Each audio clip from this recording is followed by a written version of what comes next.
परिवारातील सर्व सदस्यांना सुनीता बहादेचा नमस्कार. मासिक गझल सादरीकरण उपक्रमाअंतर्गत मी माझी गझल सादर करत आहे. गझलेचं शीर्षक आहे ती. स्त्रीपणाचे साज सारे घालते ती, स्त्रीपणाचे साज सारे घालते ती, आतली सल आत अलगत दाबते ती. आणि मुखफुलावर एकही बगदव दिसेना, मुखफुलावर एकही बगदव दिसेना, बांध कुठला पापणीवर बांधते ती. लोक म्हणती दामिनीचे रूप बाई, लोक म्हणती दामिनीचे रूप बाई, का तरीही संत सरिता भासते ती.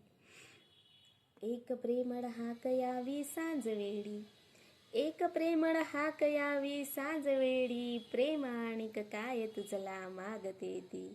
आणि वापृथेला दोन घरटे गवगवाहा, वापृथेला दोन घरटे गवगवाहा, कोपराबस मालकीचा शोधते ती. स्त्रीपणाचे साज सारे घालते ती, आतली सल आत अलगत दाबते ती. धन्यवाद.